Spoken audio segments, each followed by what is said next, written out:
Hey everyone, welcome back. I just switched over to English because we have our next guest is Akarsh, and even though he speaks amazing Estonian, we're gonna hear some of that later. We'll be switching back and forth. So go ahead and get your pocket dictionaries out if you don't understand something. I apologize in advance. And I apologize also in advance for my Indian.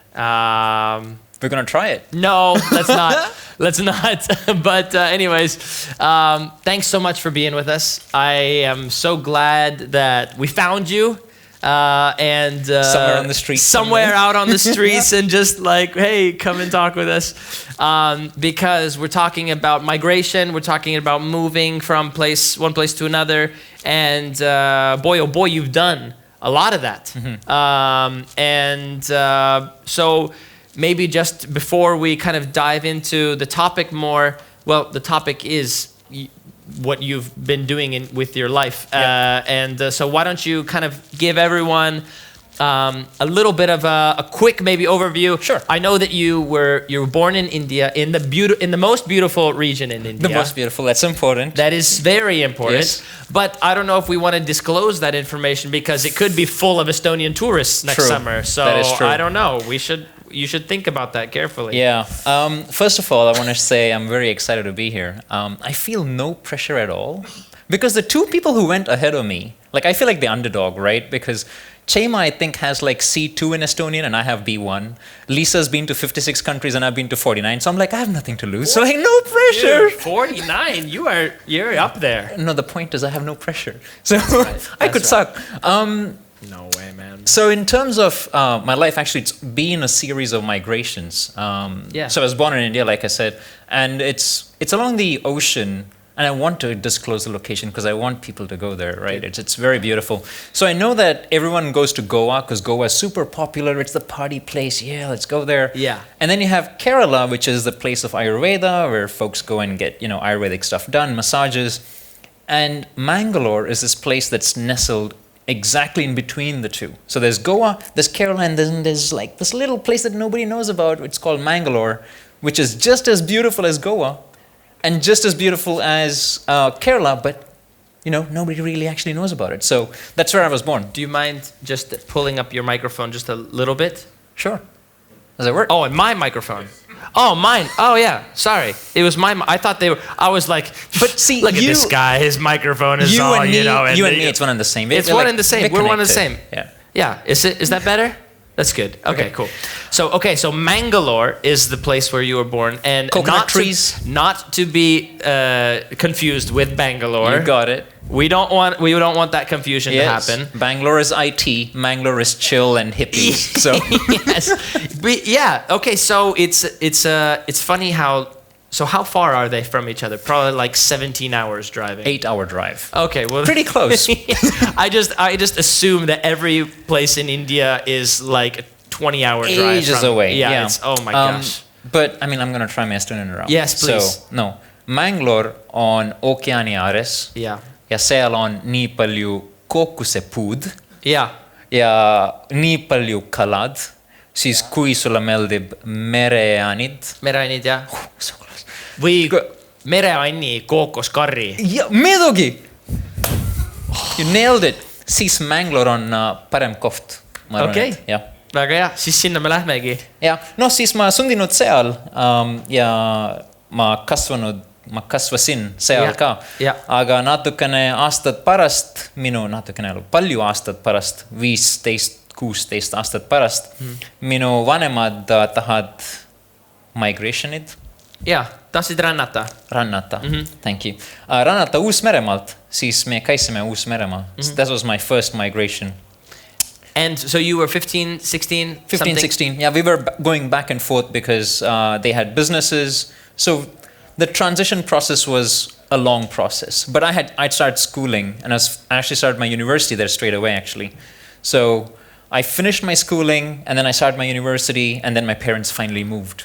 Like completely. Oh, really? So were you living there then before they my even parents arrived? moved. Before they finally moved. Before they finally moved. Yes. Okay, so was it smooth for you or?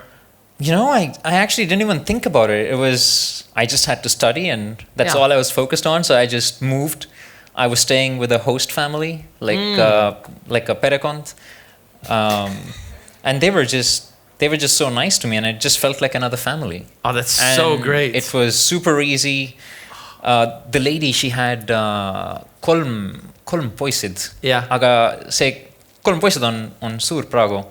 Yeah, she loved it. Like she had like a new laps. Uus-laps. Okay. Yeah. So it was amazing. I had like such an easy flow into New Zealand. So I was actually really lucky. But can you imagine like that experience could have gone? Oh yeah. Oh, but it could have gone south. It could have gone south. But I mean, I've spoken to so many people who have moved countries when they're studying. Yeah.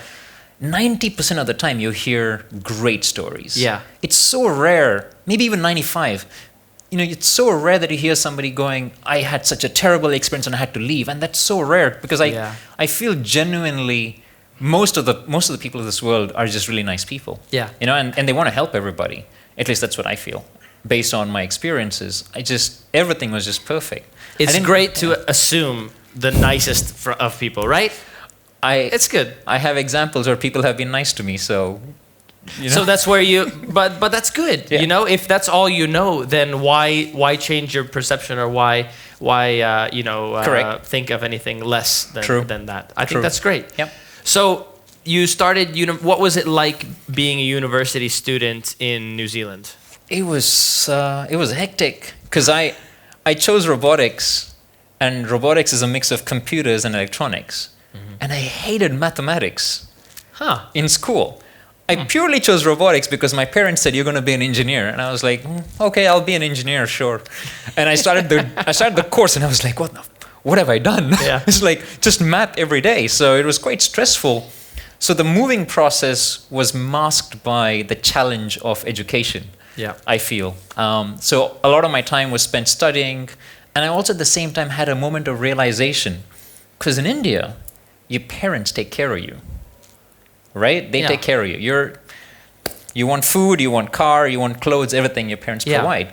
But in New Zealand, I looked around in my class, and all the guys in the class and girls in the class, they were making their own money. Yeah, they had already moved out, and in New Zealand, it's a very you move out when you're 18. Yeah. So I was like, no, I don't want to take money from my parents.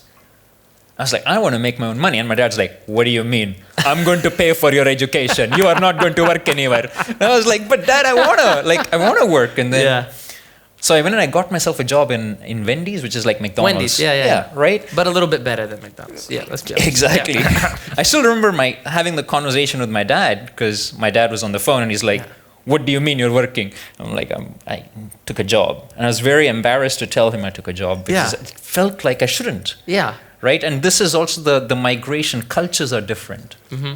The culture in India is so different to the culture in New Zealand. That adaptation is the hardest part. Yeah. Because you have to, I know people say when in Rome, act like a Roman. It's easy to say. But I feel that culturally adapting is the hardest part. Mm-hmm. So assimilation of migrants, the hardest part is not the language. The hardest part is the culture. Yeah. What is normal in your culture is not normal in your culture, is not normal in my culture. Yep. So I think that was the hardest. And I remember having this conversation. It was one of the hardest conversations I had because my dad was like, so, okay, where are you working? Google? Amazon? I was like, no, I'm working in Wendy's. And my dad's like, okay, so what are you doing at Wendy's? I'm like, I'm cleaning the floor and the toilets. My dad was like, no son of mine is going to clean toilets. But it's a cultural difference. Yeah. And that was the hardest part for me because I remember having to change my perception of growing up in an affluent Indian family to going to New Zealand and being independent myself to say, I don't want you to take care of me. Yeah. So that was the hardest part. But it wasn't, hopefully you weren't like disowned because of that. Oh no. It was just a communication thing. Do you think it was because maybe they hadn't made the move yet, and they weren't kind of like immersed yet? Mm-hmm. I think even if they had made the move, changing of culture is easier for the younger generation, For sure. right? The younger you are, it's easier for you to adapt. The older you are, it's harder for you to adapt. For sure. So I think it would have taken a while for my parents to understand, yes, my son can go and work somewhere and it's Yeah. okay. For them, it's no, it's my responsibility. You're going to study. I will pay for it once you're done. So I don't think it would have been any easier. It was just a difficult conversation. They didn't disown me. It was so weird for them that I had like my own bank account and things were happening. They're like, you have your own money, so you don't want money from us? Yeah. I'm going to buy this. Like, so you don't want me to buy it for you? I'm like, no, it's fine. I'll buy it for myself. They're like, Yeah. Okay. So interesting. Like Culture. for so many, well, for Estonians, for example, I think we are taught to become very independent at a very early age. Right. Oh, yeah. And so I'm sorry, I have a story for that, but I won't go there. it's so interesting to hear that. And I think for a lot of Estonians, it's like, if he says he wants to pay, I mean, man, let the man pay, you know? See, I went through levels of independence. Yeah. Levels of independence, right? In India, you're completely dependent. Your parents take care of Yes. you. Yeah. I go to New Zealand, I start working, but still everything is kind of provided for in your house. Yeah. Everything is there. And then I came to Estonia, and I remember my first week in Estonia, my friend's father goes, okay, so you're going to help me build a fence. I was like, what? You mean like you want me to call a guy to build a fence? It's like, no, you're going to help me build a fence. And I was like, I kind of didn't understand it. It didn't connect in my head. I was like, what is he talking about? And he's like, yeah, you're going to pick up the fence, like the fence pieces. And I was like, I mean, I pick up stuff in the gym, but I didn't like, okay, sure. And he's like, now we're going to dig a hole to put, the post. And I was like, dig a hole? Like, and he's like, and I was useless. I was useless. I was trying to like dig a hole, and he's like, that's not how you dig a hole. You hold one hand here, the other hand here, and you dig like this. And I was like doing this. It was like, this is how you push it with your foot in. Because I was very sheltered, right? Yeah, and yeah. again, different culture, because New Zealand is very DIY. Yeah. But you probably don't do as much DIY as in Estonia. Like when it's snowing, you have to go and clear your roof. Yeah. For me, this was when they told me, like, yeah, in winter, we climb the roof and we clear the snow. I was like, you climb the roof? Or you call someone? They're like, no, we do it. And I was like, oh, man, okay. So again, it's like this cultural, difference of independence. It goes in waves. But being now, okay, we got ahead of ourselves.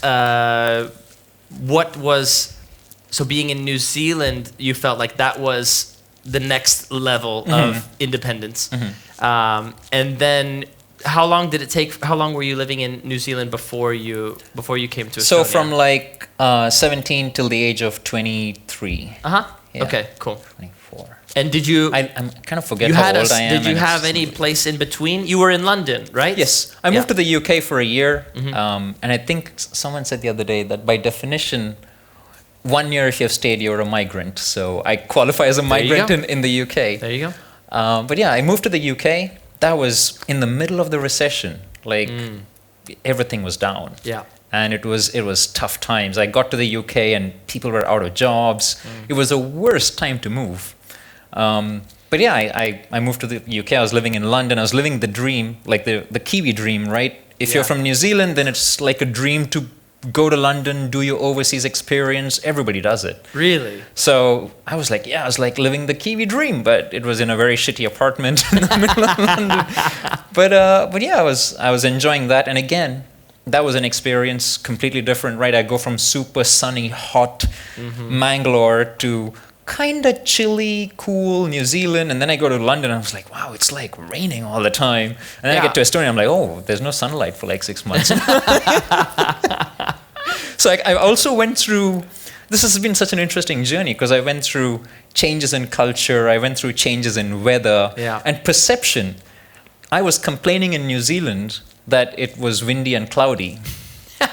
Then I was complaining in the UK that it was windy and cloudy. I was like, man, it's like, how many months in a year do you guys get sunlight? And then I moved to Estonia where, winter, you don't see the sun for a while. So I've gone through like changes. But you must have heard 1,000 times from Estonians, like, you were living in a tropical paradise. Yes. And then you decided to New Zealand. That's exotic and so crazy cool. And now you're in Estonia. Like, what's wrong with you? Basically, kind of a thinking, right? Yeah. Yeah. So why do you think that is?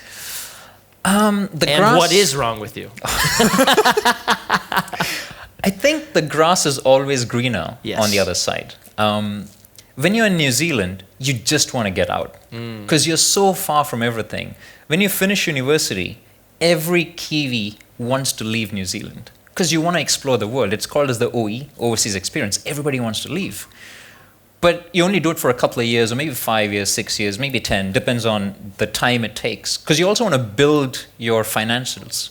Because New Zealand is expensive, and you want to go back in maybe a senior position, so you go back into a good career in New Zealand. But the grass is always green on the other side. Every time somebody asks me, why Estonia? Why not New Zealand? Why not anywhere else in the world? I could work anywhere. Yeah. And I say, why not Estonia? Right? It's so beautiful. I love ma armastan Eestis, like 100%. I go to every Independence Day rally. I look at the flag, and I really love Estonia. So Estonians, we very much appreciate and we love to hear when somebody says good things about our country. So how about you elaborate a little bit and tell us what is it exactly that attracts you about Estonia? What are the things in specifically that you like? I will tell you what I usually used to tell people. Yeah. And then I'll tell you a realization. Okay. So every time somebody went outside of Estonia, every time somebody went, why do you like Estonia? Or even Estonians, when they ask me, why Estonia? I used to always say, no, miks mitte. Like, Tallinn on nii ilus. No, ma elan Tallinnas, minu ees on vanalinn. Kui ma jalutan Pirita promenaadis, siis minu ees on vanalinn, minu kõrval on mere ääres on lääv, ja kui päike läheb vanalinn tagas, siis taevas on oranž, see on nagu muinasjutt. No, kõik on nii ilus. It's the same story I tell everybody. Kuule, no see on ju päris hea ju, päris hea. Yeah. So, and for the last 10 years, I've been saying the same thing to everybody. Yeah. Like when I travel the world, they're like, why Estonia? I'm like, you can't believe how beautiful it is.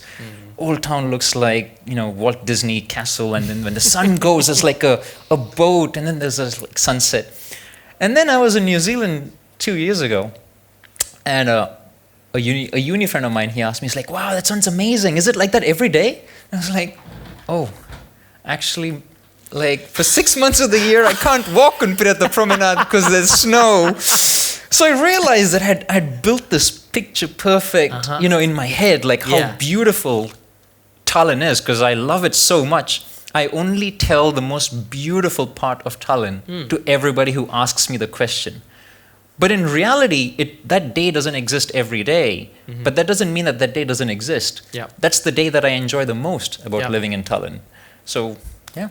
That's the spot that you choose to focus on. Muidugi. Ma lähen, ma arvan, et umbes nädalas 4 korda ma lähen Pirita promenaadis ja ma vaatan when the sun is setting. See on tõesti, kes ei ole nüüd see suvi käinud, siis soovitan minna. See on tõesti nagu just see vanalinna vaade, kus see nii-öelda mere või need laevad tulevad ja lähevad. No see on nagu... Mis see, kajakad või? Yeah, birds are flying. Ja. Ei saanud täpselt aru, mis asi see oli, aga... No, not kurjad. Kurjad kajakad. Yeah. Võivad olla küll kurjad. You see like some birds flying and then there's... It's like literally like a movie set. Yeah. I mean, how many places in the world can you get this? There is an old town, which looks very picturesque. There is a boat, like a sailboat, like a white boat with a sail. Yes, sometimes you have Tallinn going in the background, but let's just focus on, the sailboat. We'll Photoshop that out. The sailboat, the sun setting, the sky is orange, and there's birds flying. How many... I've loved... I travel the world, but this is the view I love. But see, I think that's something for Estonians that every once in a while it's nice to hear. That there's actually lots of people who think that... not only just Tallinn too, but the whole of Estonia, like the nature, the forest, like that people really find it very, like, I don't know, very relaxing and very like a healthy place to be. Yeah, and it's unique. I love nature. I do a lot of hiking around the world wherever I go, and the hiking in Estonia is unique. The bog ecosystem is very unique. Yeah. Right. Like it's like 8 meters, 9 meters of spongy stuff that you can. It's unique, and the ecosystem there is unique. The plants there are unique. It's fabulous. It's beautiful. I love Estonia. So, do you think so? When you came to Estonia, was it love at first sight, or did you have to? How was the transition? To be honest, like when I first moved to Estonia, I don't know. I don't think I saw the beauty. Okay. It was winter. Yeah. Oh, yep. And I still remember, I was my first day to the office. I think it was not even the first day. It was already like the second or third day. Yeah. It started snowing. It was the first time I had felt snow on my face. And I was like, oh, wow, okay, cool. Oh, it's so beautiful. It's snowing. That was my first expression. And then I got to the office, and when I left the office, it was like snow everywhere. And there was lurts, brun lumi te pajal, and it's like some car drove, and I was like brown stuff on my pants. And I was like, oh, this is not nice. Yeah. And then I never left the city, I think, for the first month. Okay. And I didn't truly understand the beauty of Tallinn and Estonia, because at that time I think I was kind of settling in. I was used to like open spaces. I was used to like and then I went to Old Town a couple of times, and then I realized I was like, wow, I'm walking on history. Like that kind of moment when you walk in Old Town and there's silence for a minute because it's winter, not many people. It's dark. There's lots of snow everywhere. You only hear your footsteps, and in that moment, you can actually stop and go, hundreds of years ago, there was somebody else just walking on this street. The same very street. There's so much history. What was he thinking? What was going through his life? He didn't have a smartphone, so how was he communicating? All of those things go through your head, and you start thinking about this history. Yeah. That's the beauty of Europe, because New Zealand didn't have people until the 13th century. Yeah. Then they had the Polynesians. Then they had, I think, the Europeans come in the 19th century. So there's no history, right? There's not much history there. Yeah, it's relatively new. The oldest house, I think, is like, 200 years old or something like that, right? So, but Europe, like that was what made me fall in love with Europe. Like, I think the first place in Europe I went to was Amsterdam, and the second place was Italy, Rome. Oh. And I remember like walking into the Colosseum and going, wow, history. And I get that same feeling every time I walk into Old Town. It's just this feeling of there's so much history. I mean, Estonia has everything, right? It has history, it has nature, you have the sea. What could you want? But do you think that you found and you fall in love with Estonia and Tallinn because you have already experienced tropical beaches, because you've already experienced maybe the New Zealand mountain range and maybe the huge city life of London? Maybe is it kind of maybe because of that? Or that's a great question. I didn't really think about that. I actually think what I like the most about Tallinn and what I like the most about Estonia is the feeling of a community. Yeah, I think it's not just the place; it's the feeling, it's the energy. Mul on väga hea tunne, right? And I literally feel like Tallinn is a community because the size allows it to be. It's the perfect size city. It's not so big that it's sprawling and it's hard to get around. Yeah. But yet you have all the amenities of a city. You have the hospitals, you have the banks, you have the movie theaters, everything. But everything's accessible within 20-minute radius. Yeah. So it's almost like living in a small townish village, but in a city. So it gives you the best of both worlds where everybody knows you. You walk around the street, you're like, hey, hi, how are you? You meet people you know. Yeah. It's like a community feeling. So I think that's what it is that actually made me stay here. Because few years ago, I had to leave. My job has nothing to do with being in Estonia. Yeah. I had to leave. They gave me a contract, and I couldn't sign the contract. Actually, when I got the contract, I was excited because the contract was great. I was like, oh yeah, super, let's go. And I went to sign the contract, and I was like, I couldn't sign it. I was like, you know what? Ma mõtlen 2 päev, ma tulen tagasi. And I couldn't sign it because I realized I couldn't leave. And the reason I couldn't leave is mainly the community, the people, the friends I have here. It's just I think that's the main thing. So we talked a little bit about the mentality that how did you get rid of that kind of thought process that, but what if it's so much greener there, you know? How did you kind of shake that off?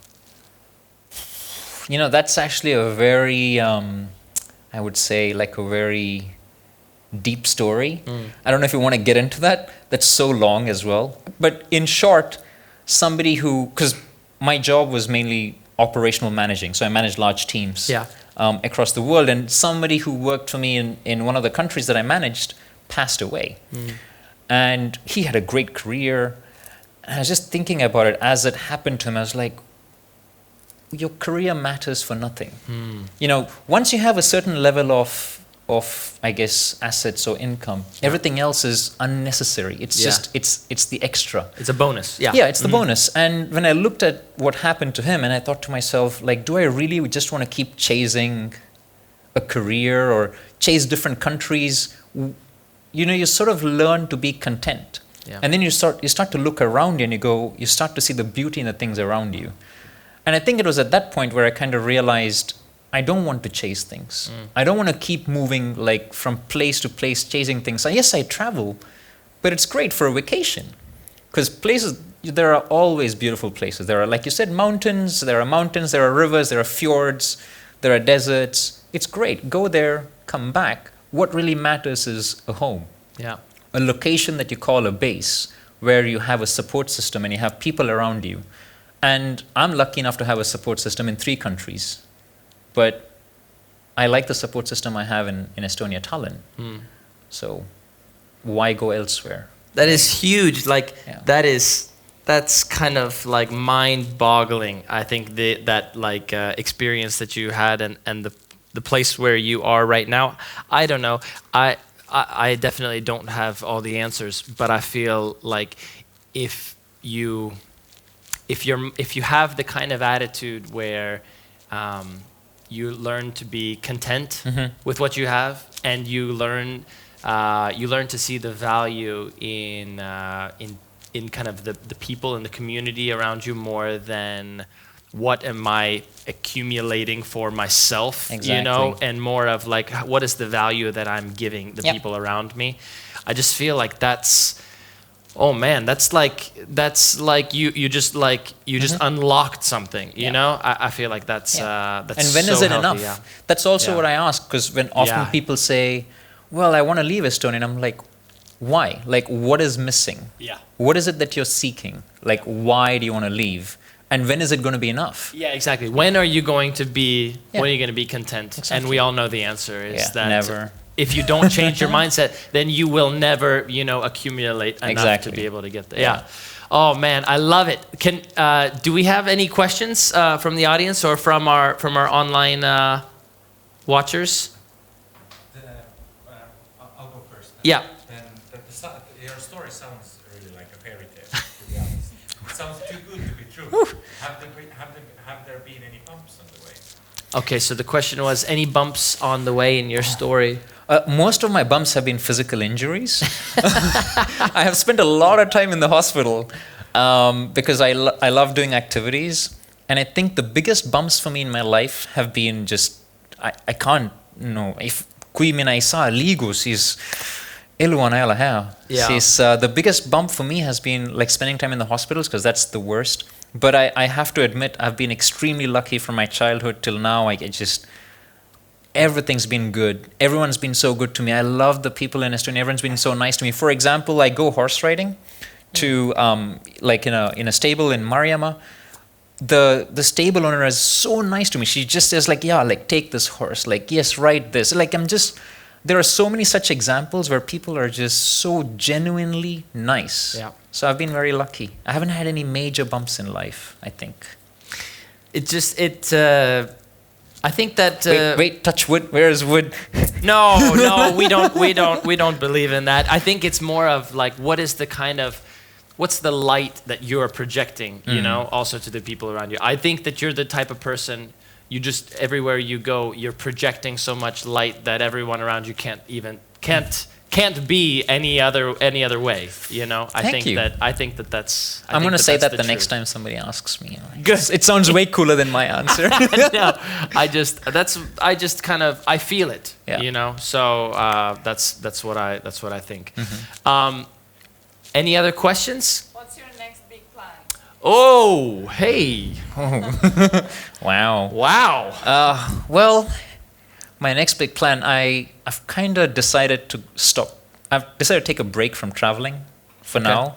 My plan is to kind of settle down. I feel like I've spent so much time just traveling and doing something other than building roots.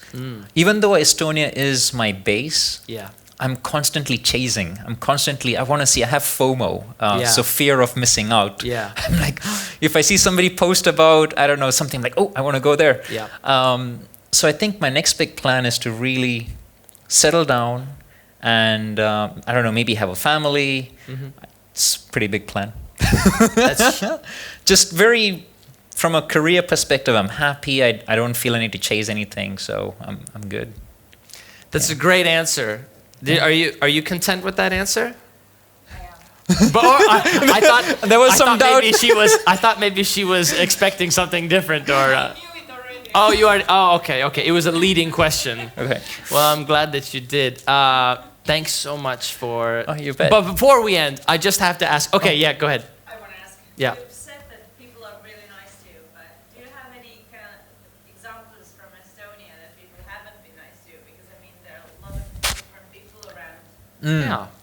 Yeah. You know, I've spent so many years in Estonia, and I've never had someone be very, very rude or very mean to me. Yeah. I have a good story.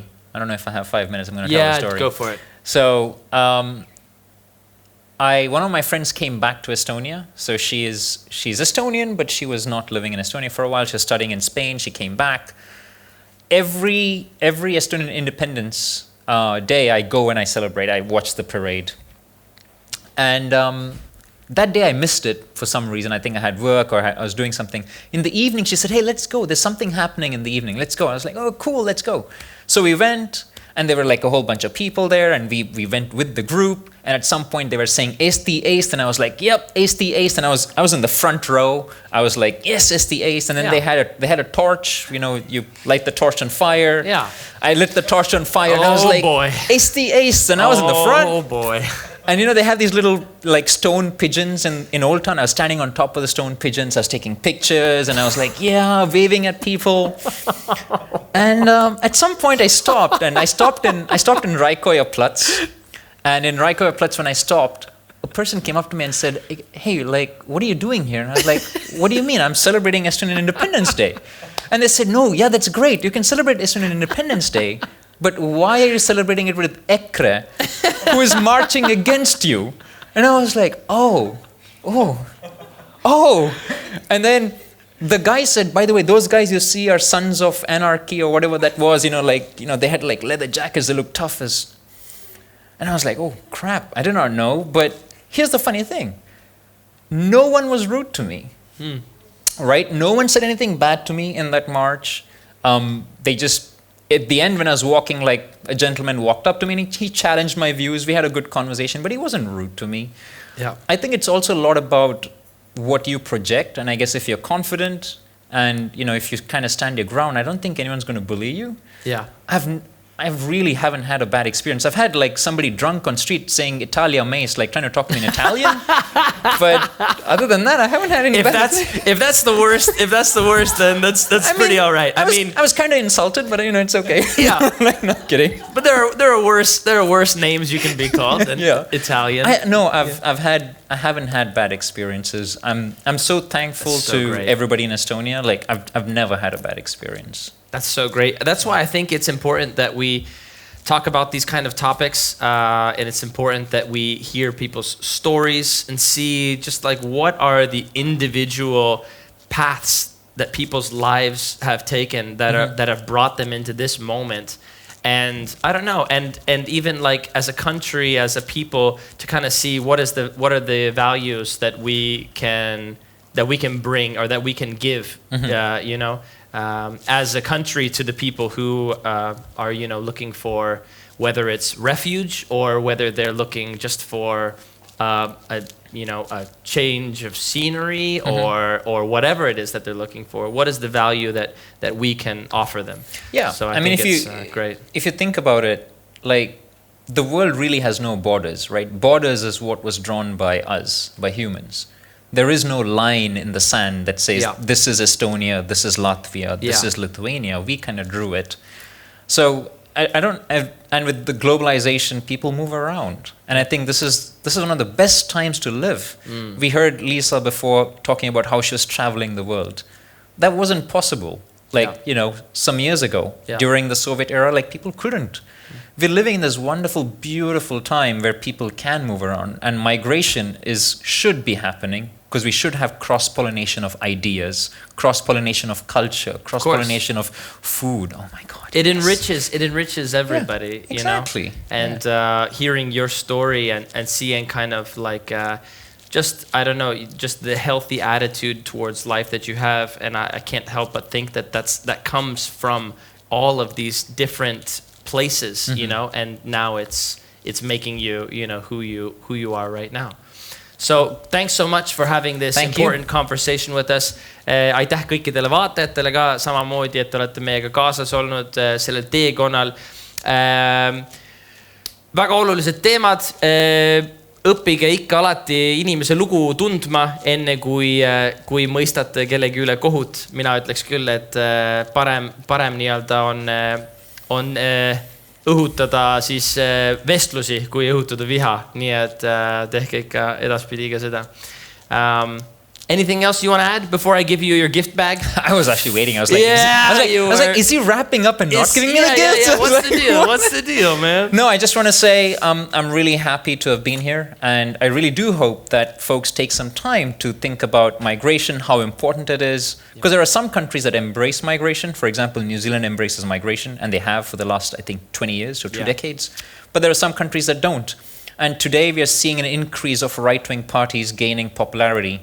And this is fear-mongering usually that leads to it. So it's just take the time to make yourself knowledgeable about what's happening in the world. Take your time to understand the benefits of migration, and take your time to just get to know people's stories, which is, I think, the great thing about what you have done here is you're sharing people's stories. So thank you. Thank you. Let's give a round of applause. Yeah, man. Thanks for being here. Aitäh kõikidele vaatajatele ja näeme varsti. Ciao. Woo!